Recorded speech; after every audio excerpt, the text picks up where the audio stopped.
안녕하세요. 자, 오늘은 이제 투자론의 메가랜드 통합이론서 매통이 207페이지 4장의 투자 분석 기초 개념 화폐의 시장 가치. 이제 오늘 배우는 투자론 뒷부분인데 투자론을 마무리할 건데 가장 수험생들이 좀 어려워하는 부분이기도 해요. 이 부분이 잘 배워놔야, 처음 배울 때 잘 배워놔야 학개론 책을 볼 때마다 느낌이 좋아요. 근데 이 부분이 어려우면 학개론이 어렵다는 느낌이 좀 받을 수 있으니까 제가 천천히 잘 설명해 드릴 거니까 잘 정립해 가지고 앞으로 이 부분 나올 때 사실 재밌어요.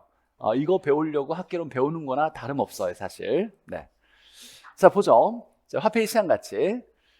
자, 화폐 시장 가치 의미를 보니까, 자, 투자 분석에서 우리 투자라는 건 미래 수익, 장래 수익을 기대하고 현재 지출하는 행위를 우리가 투자라고 그래요.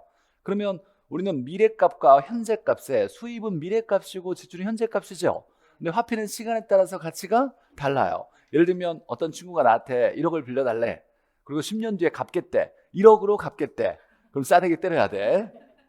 그건 뭐 합리적인 게 아닌 거죠. 현재 1억과 10년 뒤 1억은 가치가 똑같은 게 아닐 거예요. 우리가 아무런 위험이 없이 투자한다라면 돈을 어디에 맡기는 거야? 은행에 맡기는 거죠. 은행에 맡기면 시간만 지나가면 우리가 위험하지 않는 수익률, 뭐라 그래요? 무위험률.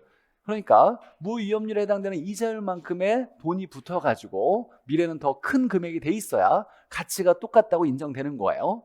자, 그래서 우리가 이제 투자에서 생각할 건 수입은 장래 발생하고 지출은 현재 일어나니까 우리가 투자 분석할 때 현재 값으로 시점을 똑같이 맞춰가지고 수입도 현재 값으로 바꿔놔서 수입과 지출을 비교해서 수입이 크면 투자를 하겠다라고 분석하는 것이 이게 합리적인 투자 분석일 거예요.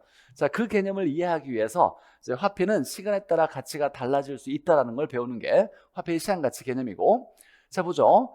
미래 발생하는 수입이 현재 어느 정도의 가치를 가지고 있는지를 판단할 필요가 있잖아요. 투자할 때는 수입은 장래 발생하니까. 자, 그래서 수입과 지출의 크기를 비교하는데 투자 분석은 수입과 지출 중에서 당연히 수입이 크면 투자를 하겠다라고 생각할 건데 수입은 장래 발생하므로 미래 가치예요. 그래서 이걸 언제로 현재 값으로 바꿔줄 필요가 있겠죠. 그래서 시간에 따라서 가치를 다르게 옮겨주는 이런 개념이 필요하다라는 거예요. 그래서 지출은 말이 없어도 현재 값이니까 시간 가치 차이가 발생한다. 결론은 수입의 미래 가치를 언제 가치로 현재 가치로 할인할 필요가 있더라. 이걸 우리가 투자 분석하는 방법 중에서 할인법이라 그래요. 좀 더 정확히 얘기하면 할인 현금 흐름 분석법, 할인 현금 수지 분석법을 줄여서 할인법. 이게 굉장히 중요한 내용이고 무조건 한 문제 이상 무조건 나와요. 한 문제든 두 문제든 20년 동안 빠진 적이 없어. 매우 중요한 내용을 이거 배운 다음에 배울 거고.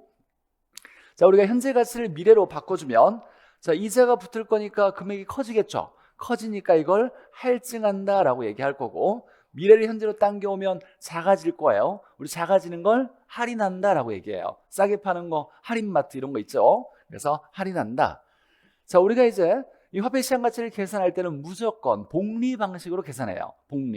복리라고 한다면 내가 원금을 집어넣었어. 그러면 시간이 지나면 이자가 붙죠. 또 시간이 지나면 이자에 또 이자가 붙어가는 것을 복리라 그래요. 그럼 점차 복리 방식은 이자가 커져 나가겠죠. 근데 이것과 달리 단리는 원금을 딱 집어넣으면 이 원금에만 똑같은 이자가 계속, 이자의 크기가 똑같이 계속 붙는 걸 단리 방식, 이자가 점차 커져 나가는 건 복리 방식이에요. 우리 계산은 다 복리 방식으로 이루어지는 거예요. 복리 방식.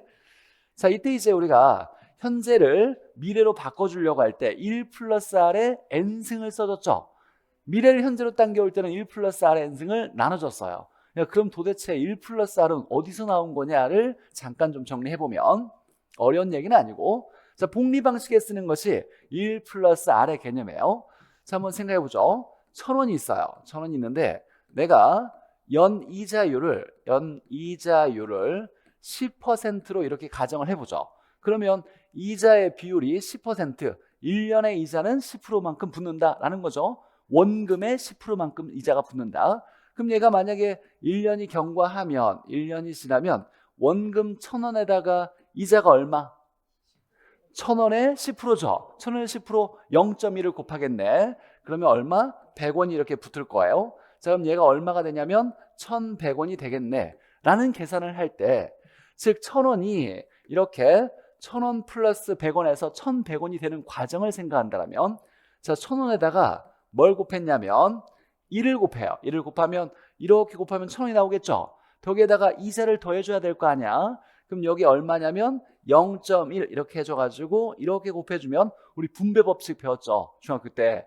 그러면 이렇게 계산하면 1000원이고 이렇게 계산하면 100원이잖아요. 그럼 결론이 여기 얼마 나오냐면 1100원이 나올 거예요. 자, 만약에 1100원이 다시 또 1년이 지나면 이제 얘가 원금이 될 거야. 원금이 되겠죠. 그럼 여기에서 원금은 그대로 1100원이 있고 여기에다가 이자가 또 붙겠죠. 그럼 1100원에다가 0.1을 곱하면 얼마가 돼? 110원이 되겠네요. 이걸 계산하면 1210원이 나올 거예요.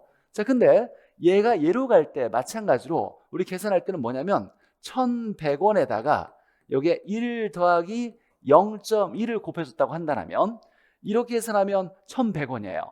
이렇게 계산하면 110원이야. 그럼 얘가 얼마가 되냐면 1210원이 되겠네요.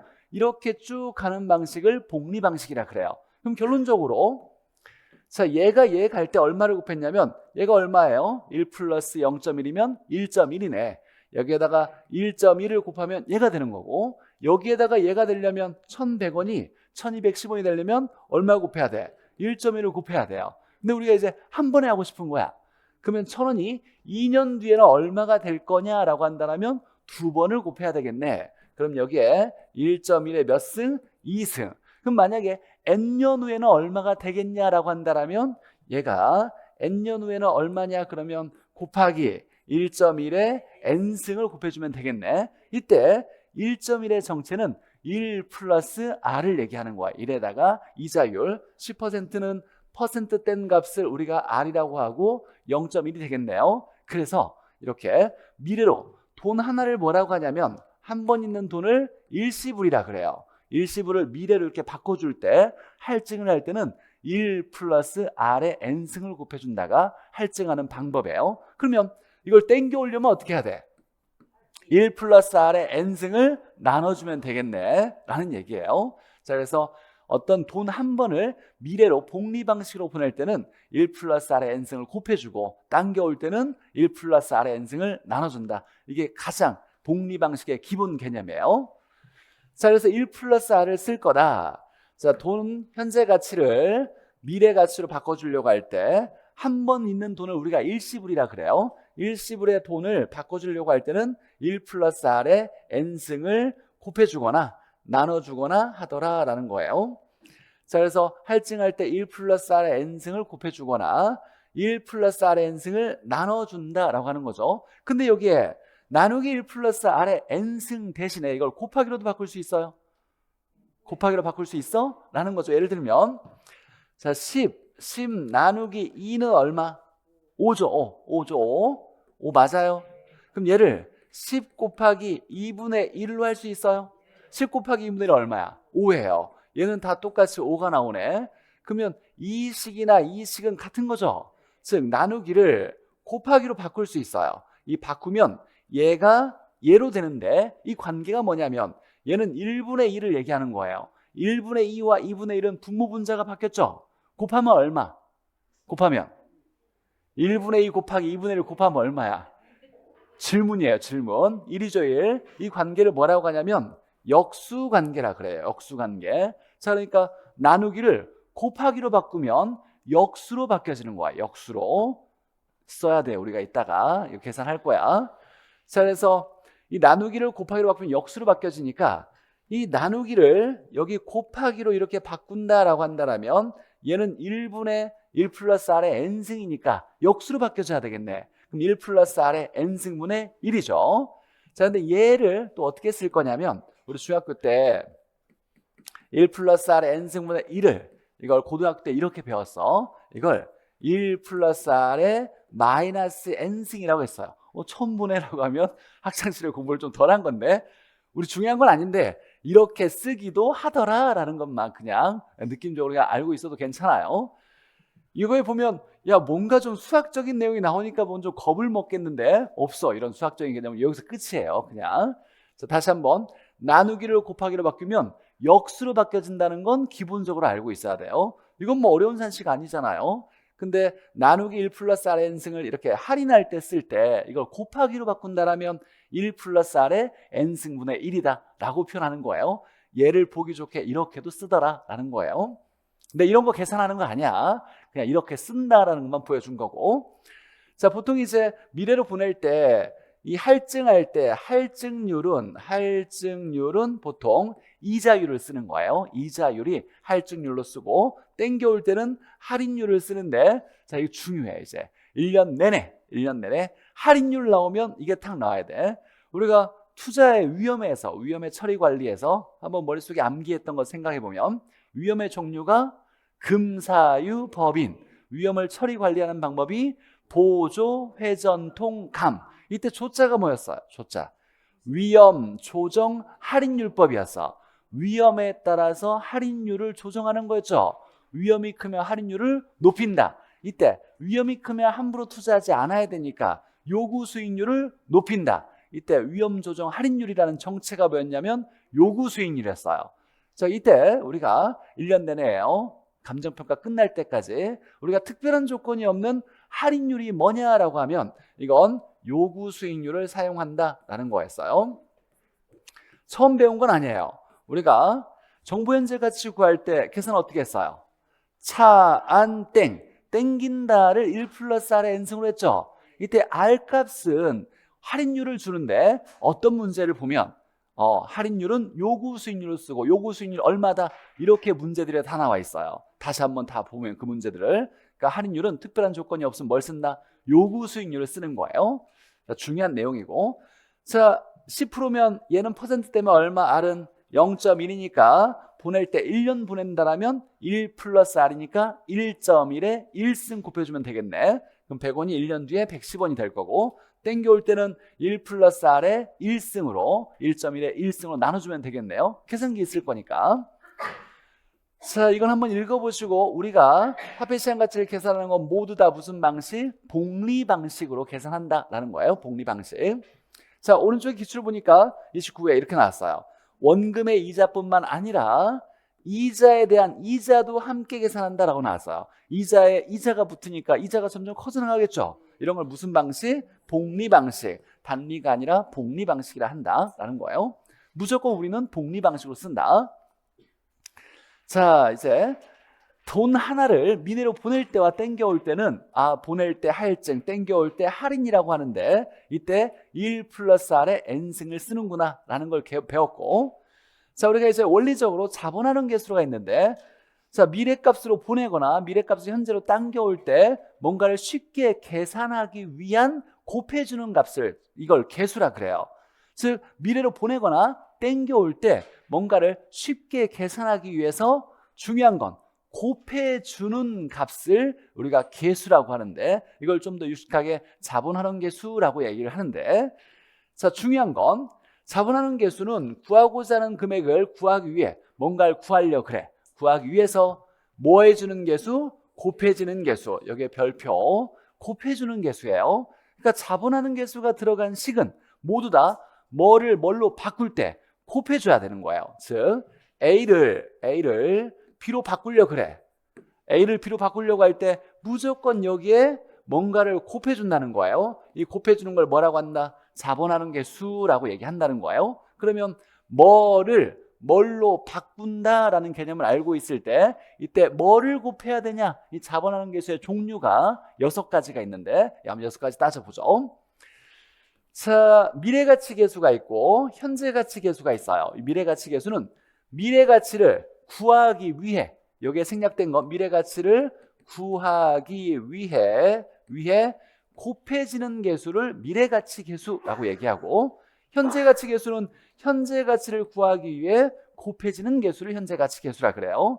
그리고 많은 사람들이 이 부분을 어려워해요. 근데 우리나라에서 가장 쉽게 가르치는 사람이 누굴 것 같아? 어려우면 이건 다 황재영 거 들어라 이런 거 엄청 많아요. 이런 얘기가.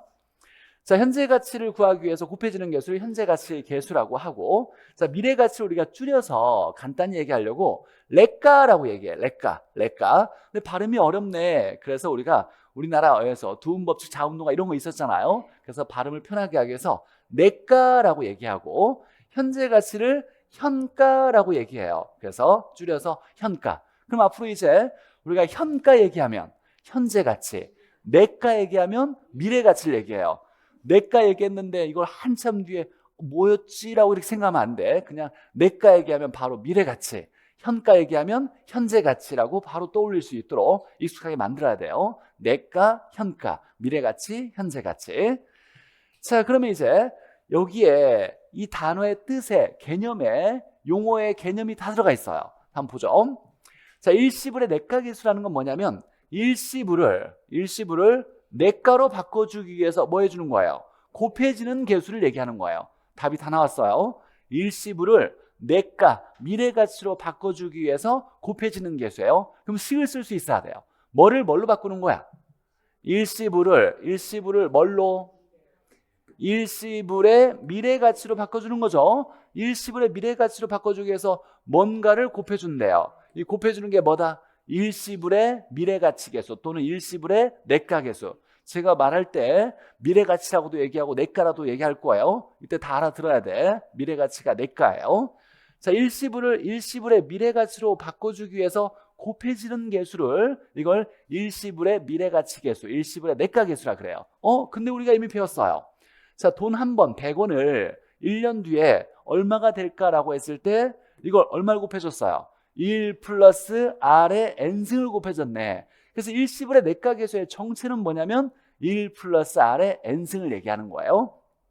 자, 얘의 정체는 1 플러스 R의 N승을 얘기한다. 그러면 식은 이렇게 써야 되겠네요. 일시불 곱하기 일시불의 내가 계수는 뭐가 된다? 일시불의 내가, 일시불의 미래가치가 된다. 이렇게 해석할 수 있을 거고, 자, 일시불의 현가 계수는 일시불을 뭘로 바꿔주는 거예요? 현가로, 현재 가치로 바꿔주기 위해서 곱해지는 개수를 얘기하는 거예요. 자, 그러면 일시불을 뭘로 바꿔주냐면 일시불의 현가, 현재 가치로 바꿔주는 거죠. 이때 자, 곱해지는 개수예요. 근데 우리가 배운 건 뭐냐면 이 일시불을 현재 가치로 바꿔주기 위해서 나누기 1 플러스 R의 N승을 했단 말이에요. 근데 나누기로는 쓰지 않아. 자본하는 개수는 무조건 곱하기로 표현돼야 돼요. 곱해지는 개수니까. 그럼 얘를 아까 배웠어. 곱하기로 바꾸려면 뭘로 바뀌어준다? 역수로. 얘는 1분의 1 플러스 R의 N승이니까 역수는 뭐예요? 1 플러스 R의 N승분의 1. 얘의 정체가 뭐다? 일시불의 현가 계수라고 하는 거예요. 얘를 좀 보기 좋게 바꾸려면 어떻게 바꿀 수 있냐면 1 플러스 R의 마이너스 N승이라고도 쓸 수 있어요. 이렇게 표현하기도 한다라는 거예요. 자, 근데 보니까 얘는 무슨 관계예요? 역수 관계네. 그래서 일시불의 내가 계수와 일시불의 현가 계수는 무슨 관계다? 역수 관계다. 그럼 얘와 얘를 곱하면 얼마? 1이에요. 역수는 곱하면 1이 된다라는 거고. 자, 내려와서 이제 연금이 나오는데, 연금이라고 얘기할 때 연금은 같은 금액이 반복될 때 이걸 연금 방식이라고 하고, 반복되는 금액 하나를 연금이라 그래요. 잘 들어야 돼요. 같은 금액이 반복될 때 이걸 연금 방식, 반복되는 금액의 하나를 얘기할 때 연금이라 그래요. 우리가 주택연금 들어봤죠? 연금 받는다 이런 얘기 하자. 연금 가입한다.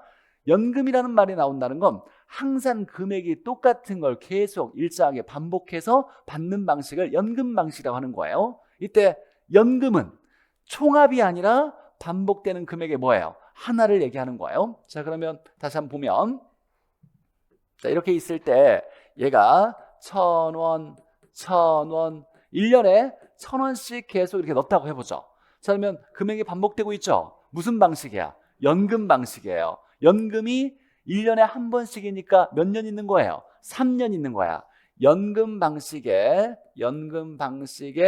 3년짜리를 얘기하는 거예요. 이렇게. 자, 이때 연금이 얼마냐라고 한다면 연금 얼마예요? 1,000원이에요. 이거 하나를 연금이라 그래. 이거 먼저 기본적으로 알고 있어야 이걸 풀어요. 자, 이럴 때 자, 이 3년에 해당되는 연금이 3년 방식이 있는데 이걸 어떤 미래 시점으로 딱 보내가지고 여기에서 총합이 얼마냐 이렇게 물을 수도 있을 거예요. 자, 그러면 이 연금을 모두 다 미래로 보내면 뭐가 붙어? 이자가 붙겠지. 얘도 붙고 얘도 붙고 얘도 붙겠죠. 자, 그러면 원금의 합은 얼마야? 3,000원이죠. 근데 이자가 붙을 거야. 그럼 여기에서의 합은 3,000원보다 크겠네요. 그럼 얘가 만약에 3,500원이라고 해보죠. 3,500원. 이걸 뭐라고 하냐면 이걸 연금의 미래가치, 연금의 내가, 연금의 미래가치라고 얘기하는 거예요. 그럼 연금의 내가라는 건 원금의 합이에요? 원금과 이자의 합이에요? 원금과 이자의 합을 얘기하는 거예요. 원금과 이자가 합쳐진 총합을 연금의 내가라고 얘기하고, 그럼 만약에 우리가 여기 시점을 현재 시점으로 잡았다 보죠. 여기를 현재 시점이라고 하고 이건 미래 연금이라고 가정했다라면 이걸 땡겨올 수도 있겠죠. 땡겨와서 여기에 총합이 얼마냐라고 얘기했을 때 얘의 정체가 뭐냐면 연금의 현가예요. 현재 가치를 얘기하는 거예요. 금액이 커질까요? 작아질까요? 작아지겠지. 이걸 미래라고 가정하고 미래 연금을 받을 건데 이걸 현재 가치로 땡겨서 현재 가치는 얼마의 의미가 있을까를 따져본다라면 금액이 작아지겠죠. 그럼 만약 여기가 2,500원이라고 한다면 이 원금에서 땡겨온 만큼 이자가 다 빠졌을 거예요. 이걸 이제 연금의 현가라고 얘기해요. 자, 그러면 이제 연금이라는 건 알겠어. 같은 금액이 반복될 때 연금 방식이고 반복되는 금액의 하나를 연금이라고 하고 이걸 미래 시점을 모두 합쳐가지고 보내서 원금과 이자의 총합을 연금의 내가, 이걸 현재 시점으로 당겨온다면 연금의 현가라고 하는데, 자, 연금의 내가 계수는 연금을 뭘로 바꿔주냐면 연금의 내가로 바꿔주기 위해서 곱해지는 계수를 연금의 내가 계수라고 얘기해요. 자, 그러면 식을 어떻게 써야 돼요? 연금의 내가 계수가 들어가 있는 식. 연금을 바꿔주는 거죠. 연금을 뭘로? 연금의 내가로 바꿔주는 거예요. 이때 뭔가를 곱해준다고 하잖아요. 뭘 곱해줘? 연금의 내가 계수를 곱해줘야 돼. 자, 이때 이제 중요한 건 이 연금은 반복되는 금액의 하나였어요. 이건 연금의 내가는 원금과 이자의 총합을 얘기한다 그랬어요.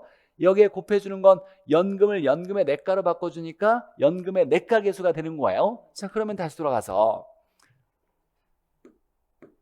자, 이 과정에서 우리가 한번 해석해 보죠. 자, 여기서 3년 있는 연금 방식의 연금은 1,000원이잖아요. 그러면 이걸 모두 얘로 보내줄 때 얘의 정체가 뭐예요? 연금의 내가였어. 자, 그러면 식을 써보면 연금의 내가로 바꿔주려면 여기에 곱해주는 것이 연금의 내가 계수였어요. 맞죠? 자, 그러면 이 과정에서 연금은 얼마 써야 돼? 1,000원이에요. 1,000원 써야 돼. 연금의 내가는 얼마예요? 3,500원이에요. 3,500원. 그럼 여기에 얼마를 곱해줘야 돼? 3.5네. 이 3.5의 정체가 뭐냐면 연금의 내가 계수를 얘기하는 거예요. 그럼 연금의 내가 계수는 1보다 무조건 크겠죠? 2보다도 무조건 커. 2개 이상이 연금이니까. 맞죠? 이걸 묶어서 더 큰 금액으로 바꿔줘야 될 거 아니야. 여러 개를 총합으로 바꿔줘야 되겠죠. 그래서 연금 계수는 여러 개를 모아서 바꿔주는 거니까 이 값이 큰 값이 나오는 거예요. 무조건 2보다 큰 값이 나올 거고. 자, 얘를 한번 보죠. 얘를 연금의 현가로 바꿔준다면 똑같은 식이니까 자, 연금의 현가로 바꿔줄 때 이때 뭔가를 곱할 건데 이 곱해주는 게 뭐다? 연금의 현가 계수일 거죠. 연금의 현가 계수. 자, 그러면 이 과정에서 연금은 얼마? 1,000원. 연금의 현가 얼마? 2,500원. 그럼 얘는 얼마 곱해줘야 돼요? 2.5를 곱해줘야 되겠네. 그러면 잘 생각해봐요. 연금의 내가 계수와 연금의 현가 계수 중에 누가 더 클까? 연금의 내가 계수가 당연히 커야 되겠지 라는 거예요. 자, 일단 연금의 내가 계수는 연금을 연금의 내가로 바꿔주기 위해서 곱해주는 계수. 얘는 그러면 이제 연금을 연금의 현가로 바꿔주기 위해 곱해주는 계수죠. 식 한번 써봐요. 식. 연금 곱하기 연금의 현가 계수는 연금의 현가 이렇게 나오겠네. 자, 여기까지는 뭐 어렵지 않아요. 자, 근데 이제 감채와 저당상수는 이게 안 나와 있어. 뭐를 뭘로 바꿔준다는 의미가 용어에 안 들어가 있죠. 그래서 출제자가 좋아하고 자주 낼 거예요. 중요하고. 근데 이제 우리는 학교를 배웠으니까 상식적으로나 그냥 무조건 알고 있어야 돼요. 금융과 관련돼 있는 거의 상식에 가까운 녀석이에요. 너나 상식이지라고 하지 말고. 자, 감채기금계수는 이건 우리가 이제 적금 들잖아요. 적금이라는 건 야 3년 적금을 들었을 때 3년 뒤에 1억을 모으려고 해. 3년 뒤에 1억을 모으려고 할 때 매 기에 이게 매달이 될 수 있고 매년이 될 수도 있죠. 즉 3년 뒤에 1억을 모으려고 할 때 매 기에 돈을 얼마씩 내야 될까? 이 내는 돈을 뭐라고 하냐면 적금액이라 그래요. 적금액 또는 납입액 또는 넣는다라고 해서 불입액이라고도 해요. 자, 미래 목표액이 정해져 있어. 3년 뒤에 1억을 모으려고 할 때 내가 적금을 넣을 때 매번 똑같은 금액을 낼 때 얼마씩 내야 되냐를 계산하려고 할 때 뭘 사용하냐면 감채를 사용해요. 자, 그러면 뭘 알고 뭘 구하려고 하는지를 알아야 돼요. 뭘 알아? 미래 만들려고 하는 목표액을 알고 있어요. 미래 1억을 만들려고 해. 얼마씩 돈을 내야 될까? 은행에서 이자를 얼마로 적용해 줬을 때 얼마씩 내야 되는 납입액, 적금액, 불입액 똑같은 말이에요. 이걸 계산하려고 할 때 뭘 쓴다? 감채를 쓴다. 그럼 식이 나와야 돼. 식은 뭐 곱하기 뭐는 뭐 이렇게 나와야 되겠죠. 자, 그럼 알고 있는 게 뭐예요? 미래 목표액을 알고 있어. 미래 목표액을 알고 있고 예로부터 뭘 구하는 거예요? 납입액을 계산하는 거예요. 매기의 납입액, 매기의 납입액, 불입액, 적금액 이걸 계산하려고 할 때 뭘 곱해준다? 감채를 곱해준다라고 얘기하는 거예요. 그러니까 내가 10년 뒤에 만약에 3억을 만들려 그래. 적금을 10년짜리 적금에 10년 후에 3억을 받으려 그래요. 그러면 매기에 얼마씩 내야 되는지를 은행원이 막 천재여가지고 막 바로 계산해가지고 얼마씩 내면 됩니다. 이렇게 하는 건 아닐 거 아니에요. 어떻게 계산하냐면 목표액이 정해졌어. 얼마? 3억. 기간은 얼마? 10년. 이자율을 좀 높여줘가지고 5% 적용한대. 이자율을. 그러면 이제 미래 목표액은 3억이 정해져 있고 10년 기간의 이자율이 5%짜리죠. 그러면 감채기금표가 있어. 감채기금에 쭉 나와 있어. 10년 5%짜리가 얼마 이렇게 나와 있어요. 값이. 그러면 3억에다가 뭘 곱하면 감채를 곱하면 얼마씩 내면 됩니다. 1년에 만약에 120만 원, 뭐 1200만 원 내야 된다라면 12로 나누면 1년에 1200이면 한 달에 얼마씩 100만 원씩 내면 됩니다. 이렇게 바로 나오는 거예요. 그러니까 제 감채는 미래 목표액이 정해져 있고 매 기에 얼마씩 돈을 내야 되는 납입액, 적금액, 불입액을 계산하려고 할 때 감채를 쓴다라는 거예요. 자, 학기론에서 가장 중요한 상수가 뭐냐? 그러면 저당상수예요. 야, 가장 중요한 식이 뭐야? 저당상수 들어간 식이에요. 그래서 이 저당상수라는 것만 나오면 무조건 그냥 이 식이 떠오를 수 있을 정도로 익숙하게 만들어야 돼요. 가장 중요한 거. 자, 저당상수. 얘는 뭐냐면 우리가 대출을 받았을 거예요. 대출 받았어. 근데 매기에 똑같이 갚아나가는 우리 방식이라고 해보죠. 근데 갚는 금액이 다를 수도 있고 같을 수도 있어요.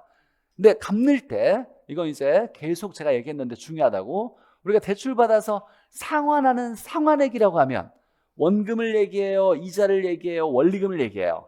무조건 원리금을 얘기하는 거예요. 그러니까 빌려서 갚는다라고 했을 때 상환액은 특별한 조건이 없으면 무조건 원리금을 얘기하는 거예요. 우리 학교론에서는 원리금 상환액을 배우는 거예요. 자, 그러면 상환액이 원리금을 갚는다고 했을 때 원리금이 매번 똑같다고 했을 때 이런 방식을 뭐라고 하냐면 원리금 균등 방식이라 그래요. 원리금 균등 방식. 이때 이제 저당상수 사용되는 건 뭐냐면 내가 대출을 했어. 5억을 빌렸어요. 대출 기간이 10년이야. 그럼 10년 동안 원리금을 갚아나가야 될 거 아니에요. 원금과 이자를 갚아나갈 거예요. 이때 매기에 원리금을 얼마씩 갚아야 되는지 원리금 하나를 구할 때 이때 저당상수를 사용해요. 자, 그러면 뭘 알고 뭘 구하려고 하는지를 알아야 되겠죠. 뭘 알아? 대출액을 알아. 대출액 5억을 빌렸어. 그러면 10년 동안 이자율이 만약에 7%라고 했을 때 야, 매기에 원리금을 얼마씩 내야 되는지 계산할 때 대출액 곱하기 저당상수는 원리금 이렇게 딱 나오는 거예요. 자, 그래서 이 저당상수가 이용되는 식은 대출액으로부터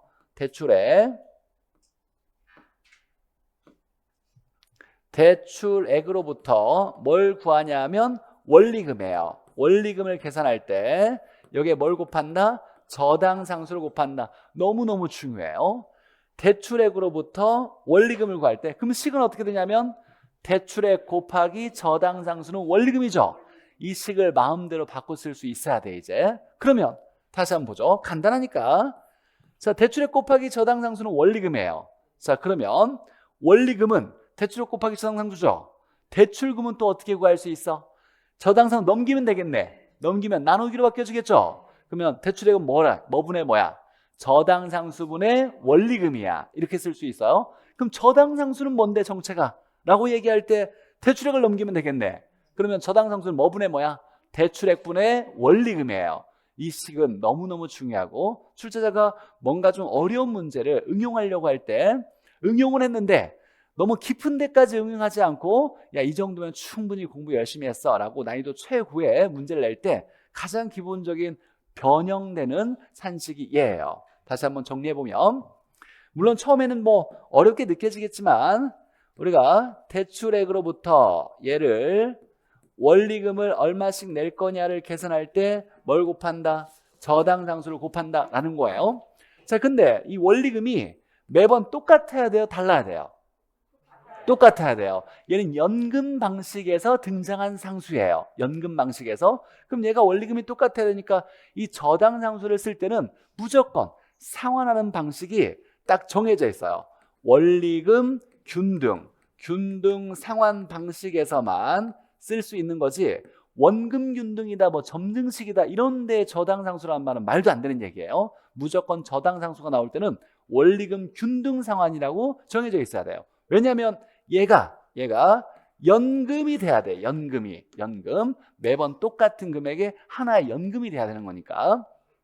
자, 그러면 이 식을 바꾸면 대출액 곱하기 저당상수는 원리금 나오는 거죠. 원리금. 근데 이걸 이 꼴에 넘어갈 때 곱하기가 넘어가면 나누기로 바뀌어지는 거예요. 그럼 이제 여기서 파생되는 식을 한번 본다라면 저당상수는 뭔데? 그러면 대출액분의 원리금이라고 해석할 수도 있고 야 그러면 대출액을 다르게 구할 수도 있어? 그럴 수도 있어. 어떻게? 저당상수분의 원리금 이렇게도 해석할 수 있겠네요. 이건 이제 나중에 우리가 좀 수준이 높아졌을 때 활용할 식인데 어찌됐거나 저당상수가 나오면 무조건 이 식이 바로 튀어나와야 돼요. 대출액으로부터 매번 똑같이 갚아나는 원리금을 계산할 때 대출액 곱하기 저당상수는 원리금 이렇게 나와야 돼요. 이때 원리금이 연금 방식이니까 무조건 원리금 균등 방식에서만 쓸 수 있더라라는 거예요. 저당상수 너무너무 중요하죠. 자, 그래서 6가지를 배웠는데 우리가 일시불은 내가와 현가가 역수관계였죠. 자, 그런데 연금은 내가 현가가 역수가 아니야.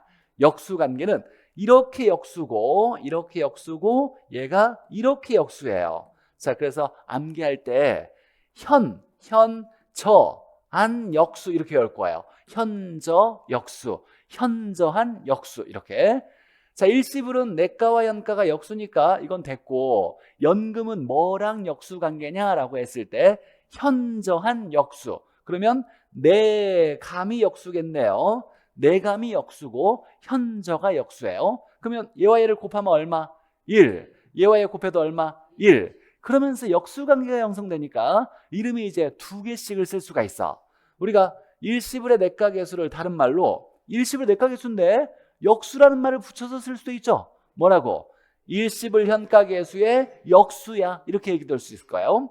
연금의 내가계수를 다른 말로 감채기금계수의 역수라고도 할 수 있고 저당상수를 다른 말로 연금의 현가계수의 역수라고도 쓸 수 있을 거예요. 그래서 역수란 말이 붙어서도 문제가 출제가 됐어요. 물론 가장 어려운 지문이었지만 어쨌거나 이름이 2개씩 생겼다. 역수관계가 있다 보니까 역수의 곱은 얼마? 1. 곱하면 1 이렇게 현저를 곱하면 1 이렇게 되는 거예요.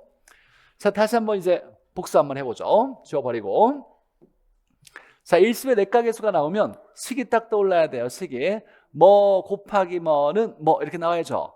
자, 일시불의 내가로 바꿔주기 위해서 곱해지는 계수라 그랬죠. 그럼 식은 일시불 곱하기 일시불의 내가계수는 일시불의 내가 이렇게 딱 나와야 되고 얘는 일시불을 현가로 바꿔주기 위한 괴수니까 일시불 곱하기 일시불의 현가 계수는 일시불의 현가 이렇게 나와야 되고, 자, 연금이라는 걸 이해해야 돼요. 연금 방식은 똑같은 금액이 반복될 때, 여러 번 반복될 때 연금 방식인데, 반복될 때 금액 하나를 뭐라고 한다? 연금이라 그래요. 그럼 연금의 내가 계수는 연금을 뭘로? 연금의 내가로 바꿔주기 위해서 곱해주는 계수죠. 그럼 식은 연금 곱하기 연금의 내가 계수는 연금의 내가. 연금의 내가의 정체도 알아야 돼요. 원금만을 합한 거야, 이자까지 합한 거야? 이자까지 합한 거예요. 원금 이자의 합을 얘기하는 거예요. 자, 감채기금 계수, 얘가 이제 이 두 개가 중요한데, 자, 감채기금 계수는 뭐로부터 뭘 구하냐면 미래 목표액으로부터 납입액을 구할 때 쓰는 거예요. 자, 그래서 식은 미래 목표액 곱하기 감채기금 계수는 납입액, 매기의 납입액, 매기의 불입액, 적금액을 계산할 수 있고, 얘는 진짜 엄청 중요하죠. 대출했을 때야. 대출금으로부터 내야 되는 매기의 똑같은 원리금, 무조건 얘가 원리금이 연금이 돼야 되니까 연금과 관련돼 있어요. 원리금 균등 방식에서만 적용할 수 있어. 식은 대출액 곱하기 저당상수는 원리금. 이때 원리금이 우리 학개론 통틀어서 가장 중요한 용어예요. 이 원리금을 다른 말로 뭐라고 하냐면 부채 서비스액이라 그래. 부채 서비스액. 이걸 다른 말로 저당 지불액이라고 해요.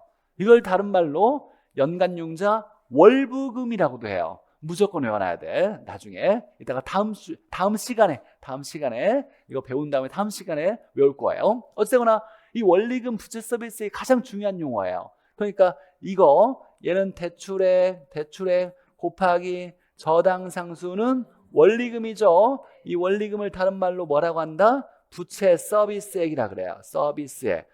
보니까 서비스 그냥 봐요. 네. 자, 부채는 빌린 돈이잖아요. 빌린 돈에 서비스로 줘야 되는 돈을 얘기하는 거야. 빌렸으니까 갚아야죠. 뭘 갚아? 상환액은 무조건 뭐? 원리금 얘기하는 거예요.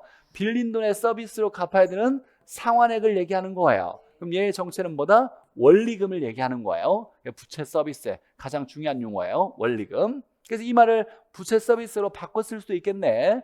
대출액을 다른 말로 바꿔 쓸 수 있죠. 이건 이미 외웠어. 이것도 아직 안 외웠으면 투자론 다시 공부해야 돼. 이 빌린 돈을 뭐라고? 대출액, 대부액, 융자액, 차입액, 두 글자 부채, 타인자본. 그러니까 얘를 다른 말로 쓸 수 있다는 것도 당연히 외우고 있어야 되고, 얘를 다른 말로 쓸 수 있다는 것도 외워놔야 되고, 이때 얘를 얘로 바꿔줄 때 저당상수가 사용되고, 물론 얘를 얘로 바꿔줄 때도 저당상수 사용할 수 있겠네. 얘를 넘기면 뭐가 돼요? 넘기면 나누기가 되겠지. 그럼 원리금 나누기 저당상수는 대출액 구할 수도 있겠네. 그래서 대출액과 원리금을 왔다 갔다 바꿔주는 녀석이 누구다? 저당상수예요. 이게 나중에 이제 활용할 때 가장 많이 쓰는 식이에요. 자, 그럼 봅시다. 일시불의 내가 계수는 얘의 정체가 1 플러스 R의 n승이었어요. 얘를 곱해줄 거니까. 일시변가 계수는 역수니까 1 플러스 R의 n승분의 1이었죠. 이렇게 될 거야. 자, 그래서 보너스로 많이 나온 지문. R이 상승할수록 R이 커질 때 일시불의 미래가치 계수는 뭐 한다? 커진다. 이게 R이 커지면, 얘가 커지면 전체 값이 커지겠죠. 당연히. 자, 그런데 일시변가 계수는 R이 분모에 있어요. 분모에. 그럼 얘가 커지면 전체 값은 뭐해져? 작아지겠네요. 그래서 얘가 보너스로 많이 나오는 지문이에요. 일시불의 현가 계수는 R이 커질 때 뭐 한다? 작아진다 라는 거예요. R이 커질 때 작아진다. 나머지까지는 우리가 해석할 필요는 없지만 나중에 이제 뭐 8월달 9월달 넘어가면 제가 나머지도 다 해석을 해줄 건데, 자, 이때 역수관계의 자본하는 계수의 곱이에요. 역수의 곱은 얼마? 1 된다. 이때 일시불은 내가 현가가 역수니까 곱하면 1. 그리고 이제 연금은 뭐와 역수냐라고 할 때 현저한 역수. 연금의 현가계수와 저당상수의 역수죠. 그래서 연금의 현가계수와 저당상수의 곱은 얼마? 1 이렇게 될 거예요. 연금의 내가와 감채도 곱하면 1일 거고. 자, 여기 동일한 조건의 연금 계수와 일시불 계수의 이제 크기를 비교해 보죠. 이건 뭐 그냥 외우는 거 아니에요. 당연하지. 당연하지. 보죠. 내가 돈 한 번을 3년 후에 얼마일까라고 이렇게 계산하려고 그래요. 그럼 여기다가 곱해주는 건 뭐야? 이제 나와야 돼요. 돈 한 번 이때 한 번. 일시불이래. 3년 뒤에 얼마야? 이렇게 구하려고 그래요. 뭘 곱해야 돼? 일시불의 내가계수를 곱해줘야 되겠네. 맞죠? 일시불의 내가계수예요. 근데 여기에 이렇게 돈이 3년 있어. 똑같은 금액이 100원씩 100원씩이든지 간에. 그럼 이 하나를 뭐라고 해요? 연금이라 그래. 이걸 모두 합쳐서 3년 뒤에 얼마일까? 3년 후에 얼마일까를 물었다면 이건 뭘 곱해줘야 돼요? 연금의 내가계수를 곱해줘야지. 여기에 곱해주는 값이 클까? A가 클까? 아니면 여기에 곱해주는 B가 클까? 당연히 B가 크겠지. 연금 계수는 여러 개를 묶어서 한 번에 보내줘야 되잖아요. 맞아요? 여러 개라면 2개 이상을 얘기하는 거예요. 자, 그러면 연금 계수가 커? 일시불 계수가 커? 연금 계수가 당연히 큰 거예요. 연금은 2개 이상을 얘기하는 거예요. 그러니까 여러 개를 합쳐서 보내줘야 되니까 더 큰 값을 곱해줘야 되는 거예요. 자, 그러니까 연금 계수가 일시불 계수보다 당연히 큰 거야. 똑같은 조건일 때. 그러면 내가 계수가 크겠어요? 현가 계수가 크겠어요? 내가는 미래로 보내는 거니까 이자가 더 커져야 되고 얘는 이자를 없애줘야 되는 게 현가 계수예요. 그럼 당연히 내가가 크겠지. 그러면 당연히 자, 연금이 큰데 연금에서는 내가가 커. 그럼 가장 큰 건 연금 내가 계수. 그 다음 연금 현가. 일시불의 내가가 크겠죠? 일시불 현가보다. 그럼 얘가 가장 컸다는 건 가장 작은 건 역수가 가장 작겠네. 가장 큰 값이니까 가장 작은 건 역수겠죠? 그러면 연금의 내가계수 역수가 뭐야? 감채. 그러니까 가장 작은 건 뭐다? 감채. 그럼 순서가 다 나온 거예요. 가장 큰 건 연금의 내가, 가장 작은 건 감채.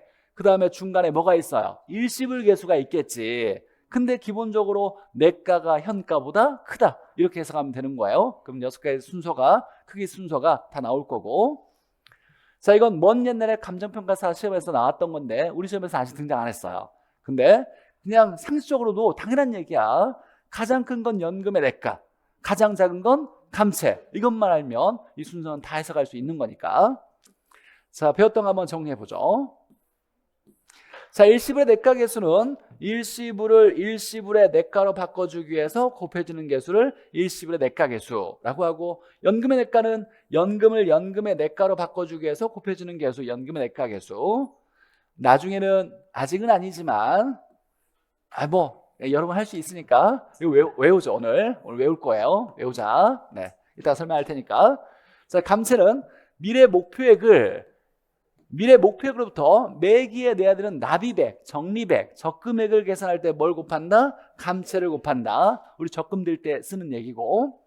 자, 쭉 넘어가서 저당상수 엄청 중요하죠. 자, 일단 첫 번째, 저당상수는 아무 때나 등장하는 게 아니에요. 저당상수가 나왔다면 무조건 상환 방식은 뭐다? 원리금 균등이에요. 원금 균등, 점증식 이런 거에서는 저당상수를 쓸 수가 없어요. 연금일 때만 쓸 수 있으니까 원리금 균등이에요. 이때 뭐로부터?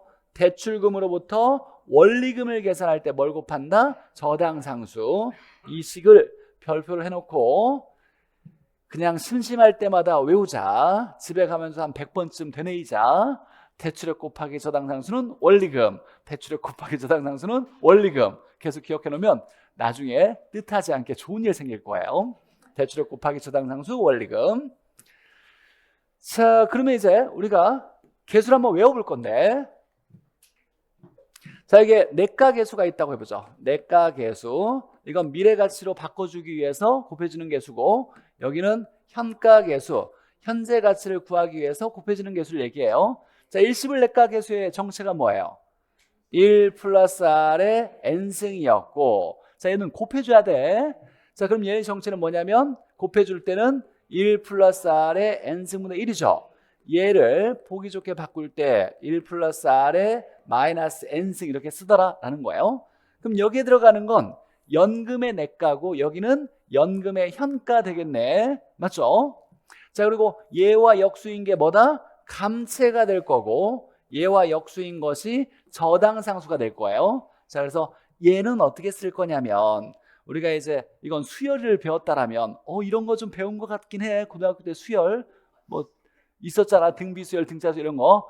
이것과 관련된 얘기인데 이거 우리가 검증할 필요는 없고 외울 건데, 자, 여기에 연금의 내과 계수의 정체는 R분의 얘가 내려오는 거야. 얘가. 그래서 여기에 1 플러스 R의 N승에다가 마지막에 1을 하나 빼줘야 돼. 1을 빼주는 거예요. 외워야 돼. 어쩔 수 없어. 근데 얘는 일시불의 내과 계수가 그대로 내려온다는 개념은 알고 있어야 돼요. R분의 1 플러스 R의 N승 마이너스 1 이렇게 쓰는 거고, 그러면 얘와 역수인 건 감체죠. 감체는 이거 뒤집으면 되겠네. 그러면 감체의 정체는 1 플러스 R의 N승 마이너스 1분의 R 이렇게 쓰면 되겠네. 자, 그리고 얘는 연금의 현가 계수를 얘기하는데, 연금의 현가 계수인데 얘를 좌우로 뒤집어. 좌우로. 그러면 R분의 뒤집으니까 1 빼기 얘가 내려오는 거야. 얘가 이렇게 내려와. 그럼 얘는 어떻게 되냐면 1 플러스 R의 마이너스 N승 이렇게 되겠네. 그럼 저당상수는 얘를 위아래로 뒤집는 거죠. 그러면 얘가 1 마이너스 1 플러스 R의 마이너스 N승분의 R. 선생님 마이너스 N승 어떻게 계산한대요? 이런 거 계산하려고 하지 마요. 아무 쓸모 없어. 그냥 이렇게 쓴다라는 것만 알고 있으면 돼요. 우리 문제는 이렇게 쓰는 게 이거 맞아? 라는 것만 나오지 이걸 계산해가지고 뭘 풀어내는 문제는 안 나와요. 자, 그러면 얘를 이제 하나 기억해놔야 돼요. 얘를. 자, 연금 계수할 때는 R분의 얘가 내려와서 1 플러스 R의 N승 빼기 1 이렇게 해줄 거고, 얘로부터 이렇게 연관지어서 암기할 때는 좌우로 뒤집어서 R분의 1 마이너스 얘가 내려오는 거야. 얘가 1 플러스 R의 마이너스 N승 이렇게 쓴다예요. 외워둬야 돼. 어쩔 수 나왔어요. 최근에도 계속 나오고 있으니까. 감정평가사에서도 계속 나오고 있으니까. 얘는 외우는 건 아니다. 물어보면 분모 분자만 뒤집으면 될 거니까. 자, 그래서 연금의 내과 계수 정체가 뭐냐 그러면 얘는 어떻게 식을 쓰는데, 그러면 R분의 1 플러스 R의 N승 마이너스 1. 연금의 현가 계수는 좌우로 뒤집어요. 좌우로 뒤집어서 R분의 1 마이너스 얘가 내려와야지. 일시현가 계수가 1 플러스 R의 마이너스 N승 이렇게 쓰면 되는 거예요. 외워둬야 돼. 자, 그러면 이제 우리가 구분할 건데, 자, 구분하는 건 그냥 보너스예요. 한글만 읽으면 돼. 우리가 감체와 저당상수는 정해져 있죠. 감체는 뭘 구하는 거야? 감체 뭘 구해? 납입액, 적금액, 불입액, 적금 방식에서 납입액 계산하는 거죠. 미래 목표액이 주어졌을 때 여기로부터 얼마씩 돈을 내야 되느냐라고 할 때 납입액을 계산할 때 감체가 사용되죠. 저당상수는 언제 사용해요? 원리금 구할 때. 즉 대출액으로부터 매기에 내는 원리금 균등 방식에서 원리금 얼마야 이렇게 계산할 때 저당상수를 이용해요. 그러니까 이 두 개는 딱 정해져 있는 거야. 그럼 나머지 이제 일시불의 계수, 연금의 계수 이 네 개가 있는데 이 네 개를 구분할 때 출제자가 문장을 좀 더 어렵게 복잡하게 뭔가 꼬아서 낼 거예요. 그런 거에 현혹되면 안 돼. 우리가 이제 일시불의 내과 현가, 연금의 내과 현가를 구분할 때는 무조건 첫 번째 돈만 확인해요. 돈. 금액만 확인해서 돈이 한 번 있냐 여러 번 있냐만 보는 거예요. 한 번 있으면 뭐야? 일시불. 여러 번 있으면 연금. 이것만 딱 구분해요. 일시불이냐 연금이냐. 몇 원이라고 나와 있는 돈에다가 한 번 있냐 여러 번 있냐 이것만 딱 구분하고, 얘를 두 번째 구하려는 시점을 확인해요. 이 돈을 미래값으로 구할 거냐 현재값으로 구할 거냐, 미래가치 구하냐 현재가치 구하냐 이것만 판단하는 거예요. 근데 만약에 일시불이야 근데 미래가치를 구하려고 한대. 그럼 뭐가 사용돼? 일시불의 미래가치 계수. 돈이 연금인데 현재가치를 구하려고 그래. 그러면 연금의 현재가치 계수가 사용된다요. 문장을 이해하려고 달라들면 안 돼. 이해할 필요도 없고 쓸모가 없어요. 우리가 뭘 쓸 거냐 구분만 할 건데 돈만 보고 구하려는 시점만 봐요. 예를 들면 예를 보니까 이렇게 나왔어. 현재 5인 주택가격이 전년 대비 5%씩 상승한다고 가정할 때 5년 후에 주택가격을 산정하는 경우 뭘 이용할 거냐 이렇게 나왔어요. 이게 어떤 내용이지? 주택이 5억이야? 싼데? 어쩌고 이렇게 해석하면 안 돼. 우리는 딱 구분할 때 돈만 봐요. 5억 원이죠? 몇 원 붙은 돈이 한 번 있어 여러 번 있어? 한 번 일시불이네. 언제로 구하려고 하는지 보는 거예요. 어쩌고 저쩌고 5년 후에 가격을 산정하려고 하잖아요. 5년 후면 미래죠. 그러니까 일시불을 미래로 바꾸려고 그래. 그럼 뭐가 사용돼? 일시불의 미래가치 계수가 사용된다. 그래서 일시불이고 미래가치 구하니까 일시불의 미래가치 계수가 사용된다라고 얘기하는 거예요. 두 번째 예를 봐요. 매년 말 500만 원씩 5년간 들어올 거 예상되는 임대료 수입이 이렇게 나왔어. 그럼 이건 어떤 상황이지? 임대료가 들어오는데 이런 거 해석하면 안 돼. 해석하지 말고 돈만 봐요. 몇 원 나와 있는 거 500만 원씩이죠. 한 번이에요, 여러 번이에요? 여러 번. 연금이야. 연금을 어쩌고 저쩌고 할 때 현재 가치를 산정하려고 한대. 현재 가치를 구하려고 한대. 그럼 뭐가 사용돼요? 연금의 현재 가치 계수가 사용된다. 이렇게 풀으면 돼요. 그럼 6개 구분하는 거 어렵지 않아요. 미래 목표액으로부터 납입액 계산하면 감채 기금 계수, 대출액으로부터 원리금 계산하려면 저당 상수, 그리고 일시불의 내과연가, 연금의 내과연가는 돈만 보고 언제 값으로 구하냐 이것만 따지면 다 우리가 구분할 수 있다라는 거예요. 자, 먼저 연습 한번 해보죠.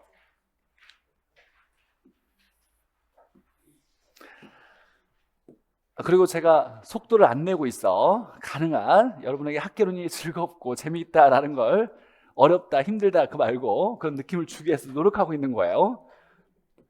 자, 보죠. 1번에 보니까 자, 틀린 거라고 했는데 자, 원리금 균등 분할 상환 방식 나왔어요. 일단 옳게 나왔다라는 느낌이 와야 돼.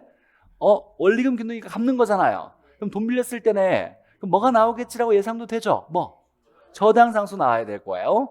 근데 원리금 균등이 나왔으니까 맞고, 자, 대출한 가구가 상환할 금액을 산정한다고 나왔네. 상환하는 건 뭘 상환해? 원리금이에요. 무조건 상환하고 원리금이에요. 그러니까 원리금을 계산하는 거죠. 원리금 균등에서 대출했을 때 원리금을 계산할 때 저당상수가 사용된다. 맞네요. 자, 두 번째, 어쩌고 저쩌고 나왔는데 여기에 일시불의 미래가치 계수를 사용하는 게 맞아? 라고 물어봤어요. 자, 그럼 돈만 보는 거죠. 원 붙어져 있는 5억 원 한 번 있죠. 일시불이에요. 어쩌고 저쩌고 했을 때 10년 후에 가격을 산정한다고 나왔어요. 미래 가격을 산정하려고 하는 거죠. 그럼 일시불을 미래로 바꿔주니까 뭐가 사용된다? 일시불의 미래가치 계수를 사용한다. 맞네. 자, 3번에 보니까 매월 연금에 들어받는 퇴직금을 어쩌고 어쩌고 했을 때 연금의 미래가치 계수 이용하는 건 맞아? 라고 물어봤죠. 자, 그럼 보니까 몇 원은 없지만 매월 연금으로 받는다고 나왔죠. 연금이라고 나왔어. 연금을 어쩌고 저쩌고 적립한 일정 기간 적립한 후에 달성되는 금액을 산정한다고 나왔어요. 자, 보니까 일정 기간 적립한해서 모은 후에 얼마냐라고 얘기하는 거죠. 적립한 후에 달성되는 금액을 산정한대. 이건 미래를 구하는 거야, 현재를 구하는 거야? 미래를 구하는 거예요. 돈을 계속 연금으로 받는데 모두 모은 미래 얼마가 될 거냐를 계산하려고 하는 거예요. 그럼 뭐가 사용된다? 연금의 미래가치 계수가 사용된다. 맞고, 4번에 보니까 10년 후에 1억이 될 거 예상되는 토지 현재 가치를 계산할 때 이렇게 나왔는데 일시불의 현재 가치 계수를 사용하는 게 맞아? 라고 물어봤죠. 자, 돈을 보는 거죠. 한 번 있어요, 여러 번 있어요? 한 번. 일시불이에요, 일시불. 이런 거 10년 이런 거 보는 거 아니야. 한 번 있는 일시불인데 언제로 구하려고 하냐라고 했을 때 현재 가치를 계산하려고 한다라고 나왔어요. 그러면 뭐가 사용되냐면 일시불의 현재 가치 계수가 사용된다. 맞네. 자, 5번은 연금의 미래가치 계수는 저당상수의 역수다. 뭐라고 했어요? 현저한 역수. 연금의 뭐야? 현재 가치 계수가 저당상수의 역수예요. 답은 쉬웠지만 1, 2, 3, 4번 다 유명한 지문이에요. 다 정확히 구분할 수 있어야 되고. 자, 2번 두 번째 보죠. 자, 옳은 거 보죠. 자, 어쩌고 저쩌고 했을 때 연금의 미래가치 계수를 사용하는 게 맞아? 라고 물어봤어요. 자, 돈을 봐야지. 10억 원이죠. 연금의 일시불이에요. 일시불. 어쩌고 저쩌고 5년 후에 가격을 산정한다고 나왔어요. 그럼 미래를 구하는 거잖아. 그러면 뭐 일시불의 미래가치 계수가 사용된다. 연금이 아니라 일시불의 미래가치 계수고. 자, 두 번째 원리금 균등이라고 나왔네요. 일단 옳게 나온 것 같아. 자, 대출받은 가구가 상환할 금액을 산정한다고 나왔어요. 뭐서? 저당상수. 일시불의 현재 가치 계수가 아니라 저당상수 쓴다라고 나와야 되고. 자, 3번은 넘어가고 4번에 보니까 임대기간 동안의 월 임대료, 임대료 이렇게 나왔네. 일시불일까요? 연금일까요? 연금이에요. 모두라는 말도 있고, 임대기간 동안에 임대료를 한 번 내, 여러 번 내? 여러 번 내겠지. 똑같은 임대료를 여러 번 내겠지. 그러니까 얘가 연금이라는 건 당연히 알고 있어야 되고, 언제로 구하냐 봤더니 현재 시점 가치를 산정한대요. 그럼 연금을 현재로 구하는 거잖아. 그럼 뭐 연금의 현재 가치 계수가 사용된다 이렇게 나와야 되고. 자, 5번에 보니까 자, 어쩌고 저쩌고 나왔는데 돈을 봐야지. 돈 8억 원이라고 나왔어요. 돈 한 번 있죠. 일시불 어쩌고 저쩌고 현재 금액을 산정한다고 나왔어. 현재 산정한다고 나왔어요. 그러면 일시불을 현재로 바꿔주는 거잖아요. 뭐가 사용된다? 일시불의 현재 가치 계수가 사용된다라는 거예요. 다 틀렸네. 뭔지는 잘 모르겠지만 3번이 맞을 것 같아. 이렇게 해서 풀었던 문제였어요. 자, 일단 자, 그럼 이제 6개의 자본하는 개수를 구분할 수 있어요. 어떤 경우에 어떤 걸 쓰겠다라는 걸 배웠고, 자, 식을 이제 몇 개 정리할 건데, 자, 얘는 보니까 우리 시험 문제 아까 가장 어려운 지문 중에 하나였는데, 원리를 아무리 제가 설명해줘도 사람들이 어렵대. 잘 못 알아듣는 사람이 또 많아. 어떤 사람은 알겠는데 제가 나중에 다음 순환 때 3, 4월 때는 원리를 한번 설명해 줄 거예요. 지금 그냥 외우는 걸로 제가 잠깐 이해시켜 줄 건데, 자, 연금 계수와 일시불 계수의 곱을 얘기하는 거예요. 연금 계수와 일시불 계수의 곱인데, 얘는 연금이고 얘는 일시불이고, 얘가 내가라면 얘가 현가로 나와야 돼요. 그러니까 정반대로 나와야 돼. 연금과 일시불의 반대로 나왔을 때, 자, 곱일 때는 무조건 연금 먼저 시작하고 쭉 가서 언제로 끝난다로 끝나야 돼요. 이렇게 무조건이야. 무조건. 그러면 뭐가 되냐면 연금부터 시작해서 현가로 끝났죠. 뭐가 된다? 연금의 현가 계수가 된다를 얘기하는 거예요. 외워야 돼. 이것보다 더 쉬운 방법은 없어요. 사실 원리를 가르쳐주면 어려워. 사실 제법. 나중에 설명을 한번 해줄 거예요. 자, 연금 계수와 일시불 계수를 곱했을 때는 정반대로 나왔을 때 연금 먼저 시작해서 무조건 연금 먼저 시작해서 쭉 가서 뭘로 끝나냐 이렇게 봐서 연금의 현가 계수가 된다 이렇게 나오는 거예요. 자, 근데 주의해야 될 건 이렇게 나왔다 보죠. 일시불의 현가 계수라고 나왔어. 일시불 현가 계수 곱하기 연금의 내가 계수라고 나왔어요. 그럼 얘가 뭐는 될 거냐 이렇게 나왔어. 자, 보니까 연금 계수와 일시불 계수네. 현가 내가 그럼 우리가 배운 식이지. 자, 그러면 뭐가 되는 거예요? 일시불의 내가라고 하면 안 돼. 무조건 연금 먼저 시작해야 돼. 우리가 2 곱하기 3이나 3 곱하기 1은 같아요. 순서 바꿔도 되지. 무조건 연금을 앞에다 놓고 우리가 암기했던 걸로 풀어야 돼요. 그럼 무조건 뭐 먼저? 연금 먼저 시작해서 결국 뭘로 끝난다? 현가로 끝난다. 그럼 얘는 뭐가 된다? 연금의 현가 계수가 된다. 이렇게 나와야 되는 거예요. 자, 이게 우리가 이제 하나 외워야 돼. 최근에 감정평가 시험에 계속 나오고 있어요. 예를 들면 앞에 한번 보면 소개만 시켜주면 보죠. 감정평가사에 계속 나오고 있는데 연금의 미래가치 계수에 일시불의 현재가치 계수를 곱했대요. 자, 그러면 연금 계수, 일시불 계수인데 미래 현재니까 우리가 외웠던 거 맞지? 자, 그럼 뭐 먼저 시작한다? 연금 먼저. 뭘로 끝난다? 현가로 끝난다. 뭐가 돼야 돼요? 연금의 현가 계수가 돼야 돼. 이런 거 아니고 연금의 현가 계수. 공부 안 하는 사람들은 이걸 보자마자 뭔가 복잡해가지고 해석 자체를 안 하려고 그래요. 근데 연금 계수, 일시불 계수 곱 나오면 연금 먼저 시작해서 뭘로 끝난다 이거예요. 연금의 현가가 나와야 돼요. 그럼 두 번째 보죠. 연금의 현재가치 계수에 일시불의 미래가치 계수를 곱하여 이렇게 나왔어. 곱하면 그러면 연금, 일시불, 현재, 미래 우리가 배웠던 거 맞네. 그럼 무조건 뭐 먼저? 연금 먼저. 뭘로 끝나야 돼요? 미래가치로. 그럼 뭐가 된다? 연금의 미래가치 계수가 된다. 맞네. 이렇게 해서 하는 거예요. 근데 얘를 응용할 수가 있어. 자, 우리가 배웠던 걸 다시 한번 보면 다시 왔다 갔다 좀 죄송한데 210페이지에 있는 문제 한번 봐요. 여기에 저당상수란 말을 썼죠? 저당상수 이용하는 거 맞지 당연히. 근데 다른 말도 쓸 수 있잖아. 뭐라고? 연금의 현가계수의 역수라는 말 쓸 수 있어요. 이렇게도 나왔어. 우리 시험 문제, 공인중개사 시험에. 얘를 다른 말로 연금의 현가계수 역수예요. 얘를 다른 말로 쓸 수 있어요. 뭐라고? 다른 말로 감채기금계수의 역수, 매감 현저한 역수. 이렇게 외워요. 가능한. 집에 가 따로 공부하려 하지 말고. 현저한 역수. 자, 얘 다른 말로 할 수 있어요. 일시불 현재가치 계수를 다른 말로 일시불의 내가계수의 역수라는 말도 쓸 수 있지. 자, 그러니까 역수란 말 쓸 수 있죠. 역수를 이용해서 잠깐 우리가 다시 한번 볼 건데, 식을 좀만 하고 쉴게요. 알겠어. 네, 힘든지 알겠어. 자, 그럼 다시 똑같은 식으로 연금의 현가계수에 일시불 내가계수를 곱하면 연금계수 일시불계수인데 현가 내가 배웠던 거네. 그럼 뭐 먼저? 연금 먼저 내가로 끝내야 되겠네. 이렇게 되겠죠.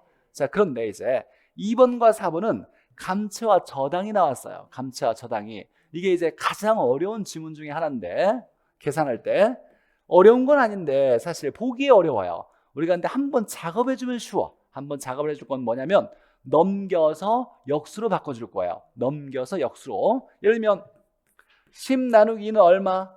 5죠. 그러면 얘를 넘길 수 있죠?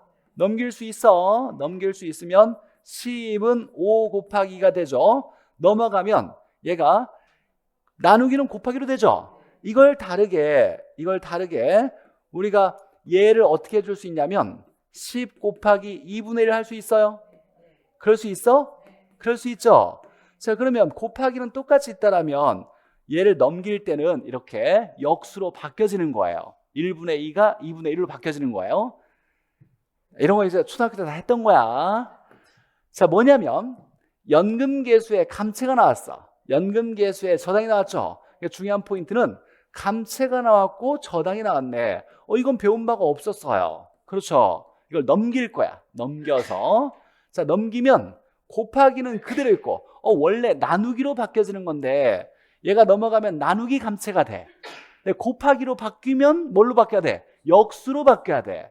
그러니까 곱하기를 그대로 놔둔다라면 역수로만 바뀌는 거예요. 넘기면 역수로 바뀌는 거야. 곱하기 그대로 있다라면. 그럼 이제 역수로 바꿔본다라면, 자, 그러면 감채 역수가 뭐예요? 연금의 내가계수. 그럼 얘는 없어지고 넘어갔으니까 곱하기 연금의 내가계수가 되겠네. 그랬더니 오른쪽이 일시불 연금계수 내가 현가 이렇게 됐네. 그럼 배운 거네.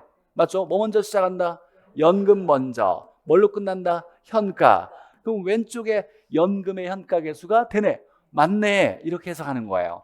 그러니까 감채와 저당이 나오면 넘겨서 뭘로 바꾼다? 역수로 바꾼다. 이거 하나 기억하면 되는 거야. 다시 한번 보죠. 얘가 저당이 나왔어요. 이건 배운 바가 없으니까 넘겨야지. 그럼 넘기면 곱하기는 그대로 있고 뭘로 바뀐다? 역수로 바뀔 거예요. 그럼 얘는 사라지고 이제 넘기면 현저한 역수니까 뭐가 된다? 연금의 현가계수가 된다. 그러고 봤더니 일시불 연금계수 내가 현가계수네. 그럼 뭐 먼저? 연금 먼저. 이해로 끝나는 거죠. 그럼 왼쪽에 보니까 연금의 내가가 맞네. 그럼 맞는 식이지. 이렇게 해석하는 거예요. 그래서 얘가 가장 어려운 식 중에 하나야. 근데 원리를 알고 접근하면 제법 어렵지만 그냥 외우면 그렇게 어렵지 않잖아. 연금 일시불 계수는 연금 먼저 시작해서 뭘로 끝난다. 이것만 알면 되잖아요. 감채 저당 나왔어? 그럼 넘겨서 뭘로 바꿔? 역수로 바꾸면 우리 배웠던 거네. 이 식이 언제 나왔냐면 32회 때 얘가 답으로 나왔어요. 다시 한번 보죠. 자, 연금의 현가계수에 감채를 곱하면 일시불의 현재가치 계수가 된다. 이렇게 나왔네. 자, 연금의 현가에 감채를 곱했대. 그랬더니 일시불의 현가가 나왔대요. 감채가 나오면 일단 몰라. 넘겨야 돼. 그러니까 얘를 넘겨서 없어지고 넘겨서 여기에 곱하기 뭘로? 역수. 뭐가 돼요? 연금의 내가 계수가 되겠네. 그랬더니 오른쪽으로 봤더니 연금 내가 일시불 현가네. 배웠던 거네. 뭐 먼저? 연금 먼저. 뭘로? 현재 가치로 왼쪽에 연금 현가계수가 나왔네.